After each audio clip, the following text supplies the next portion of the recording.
Bush a dit qu'il allait lancer la guerre sans fin.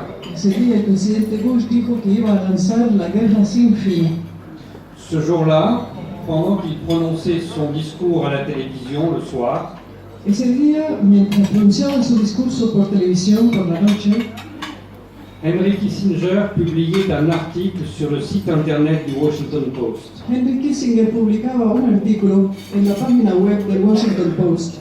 Il annonçait que les États-Unis allaient détruire des régions entières. Anunciaba que Estados Unidos iba a destruir regiones enteras. Il donnait déjà le nom de certains pays d'Amérique latine. Y ya daba los nombres de algunos países de América Latina. Dans les jours qui ont suivi, En los días que siguieron, l'équipe de l'amiral Sebrowski a commencé une série de conférences au Pentagone et dans toutes les universités militaires. el equipo del almirante Sebrowski empezó una gira de conferencias en las academias militares y otros círculos, y el Pentágono. Ils ont annoncé qu'ils voulaient détruire la moitié du monde. Anunciaron que querían destruir la mitad del mundo. Il ne s'agissait pas de détruire comme on le fait d'habitude, No se trataba de destruir como se suele hacer, mais de détruire les sociétés, sino de destruir las sociedades, de sorte que plus personne ne puisse s'organiser politiquement, de manera que nadie pudiera organizarse políticamente, de sorte que plus personne ne puisse résister à leur impérialisme. de modo que nadie pueda resistir a su imperialismo. Et il disait, après, nous demanderons aux pays riches de nous payer s'ils veulent accéder aux matières premières des pays que nous aurons détruits. Después le pediremos a los países ricos que nos paguen a nosotros si es que quieren tener acceso a los recursos de los países pobres.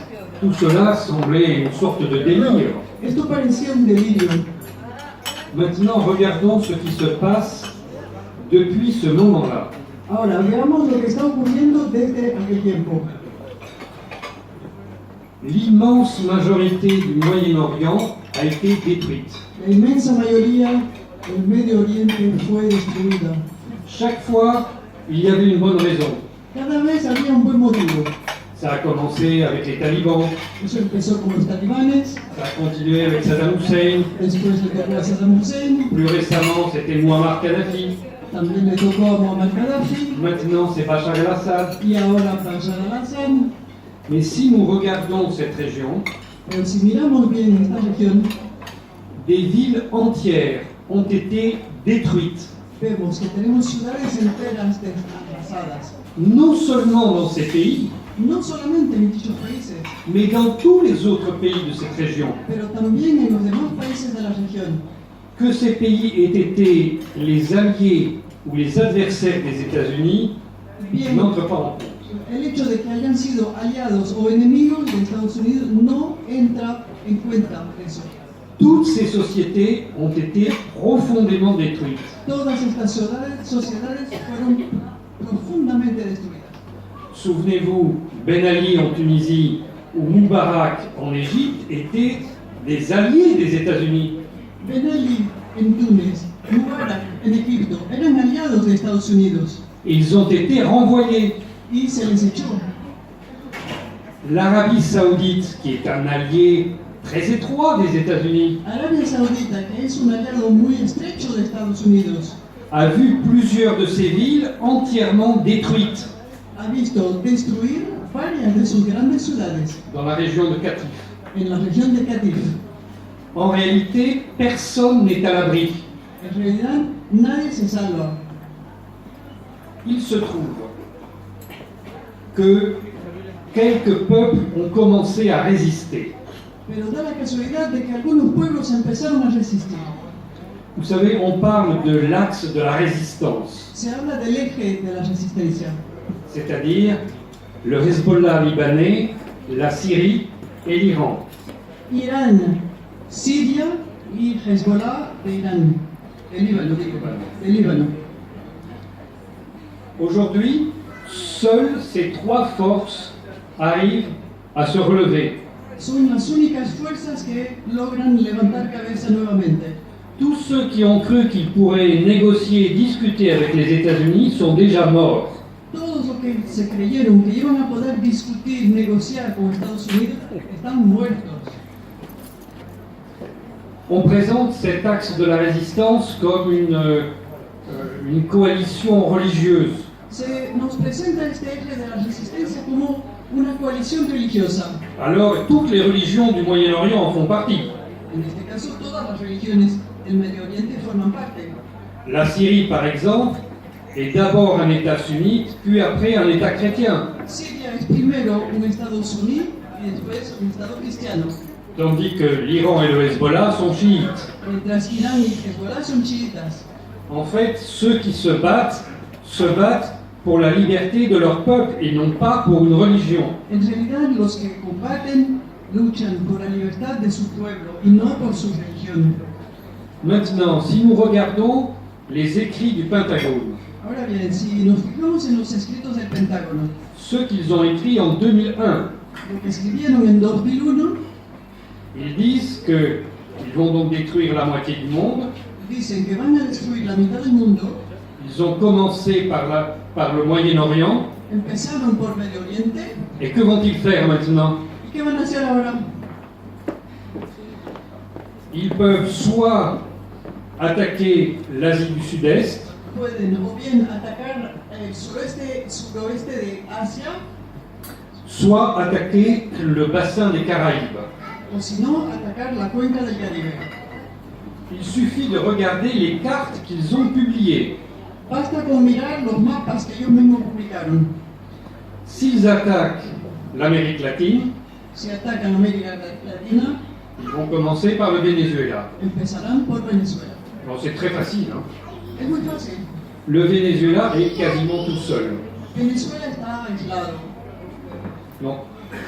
Lorsqu'ils auront détruit le Venezuela, Una vez que hayan destruido Venezuela, ils étendront la guerre dans toute cette région. van a extender la guerra en toda la zona Et personne ne pourra résister. y nadie podrá resistir. Sauf si dès à présent on s'organise pour cela. A no ser que nos organicemos desde ahora, ya. Au Moyen-Orient, le Hezbollah, la Syrie et l'Iran s'étaient déjà préparés à des guerres. En Medio Oriente, Irán, Hezbollah y Siria ya se habían preparado para unas guerras, Mais ils pensaient que ces guerres, ce serait face à Israël. pero pensaban que las guerras iban a ser contra Israel. En fait, la guerre qui est survenue, c'était à la fois contre Israël, mais aussi contre le Royaume-Uni et les États-Unis. En realidad, la guerra que ocurrió era a la vez contra Israel, pero también contra Estados Unidos y contra Inglaterra. Et ces États n'ont pas engagé leur propre armée. Y estos estados no comprometieron a sus propios ejércitos allí. C'est la guerre zéro mort pour eux. Es la guerra cero muertos para ellos. Mais depuis les pays voisins, depuis la Turquie par exemple, ou la Jordanie, Pero desde Turquía o desde Jordania, los países cercanos, ils ont organisé des armées de mercenaires. organizaron ejércitos de mercenarios.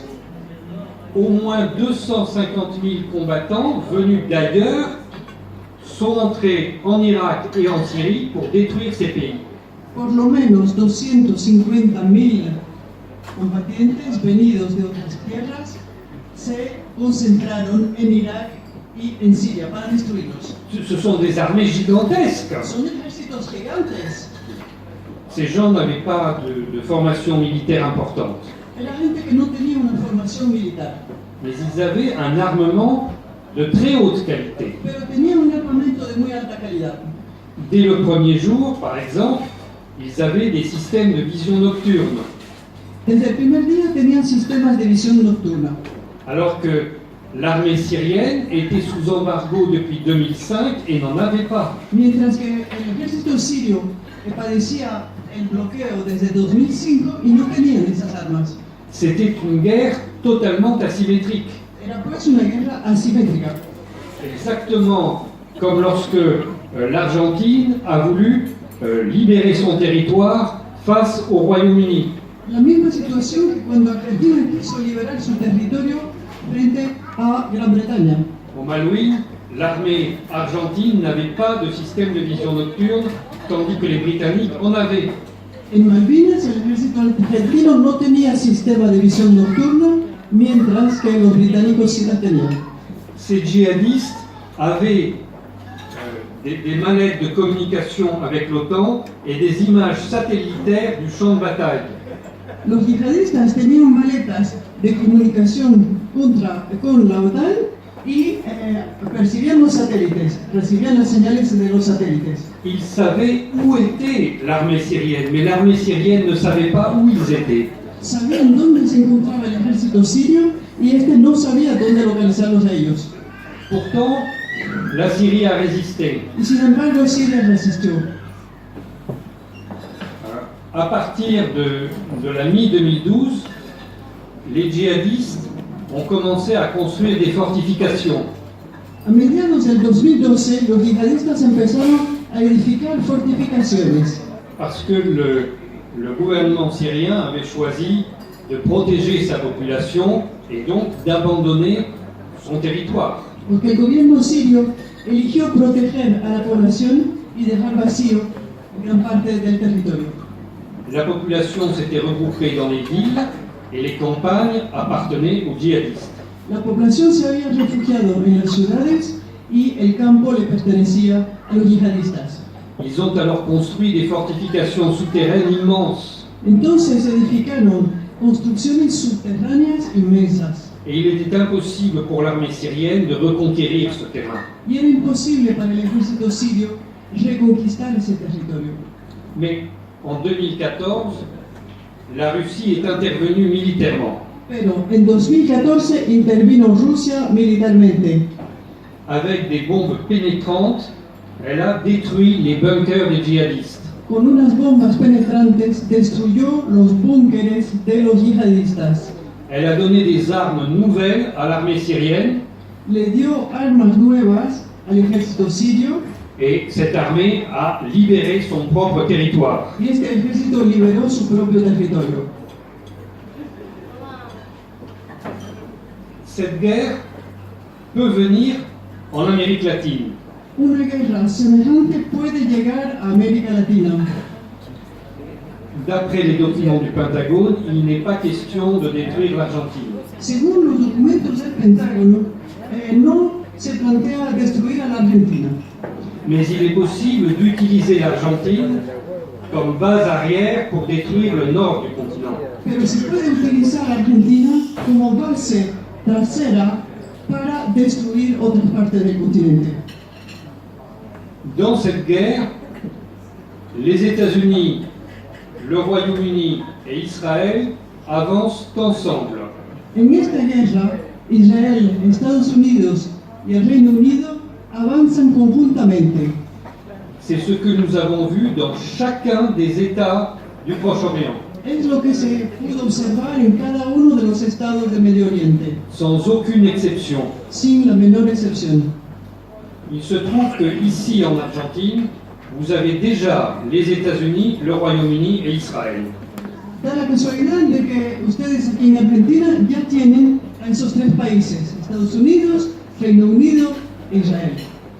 Il n'est pas difficile de comprendre que ces États vont chercher à vous utiliser pour détruire le nord du continent. No es difícil entender que estos tres estados van a procurar utilizarlos a ustedes para destruir otra parte del continente. C'est à vous de réagir dès à présent. Les toca a ustedes reaccionar ya. Parce que si vous ne réagissez pas, vous vous trouverez insensiblement emporté dans ce mouvement. Porque si ustedes no reaccionan, se van a encontrar arrastrados ineludiblemente en ese movimiento, en esa dinámica. Et lorsque vous voudrez vous retirer, il sera trop tard. Y cuando quieran retirarse, ya será demasiado tarde.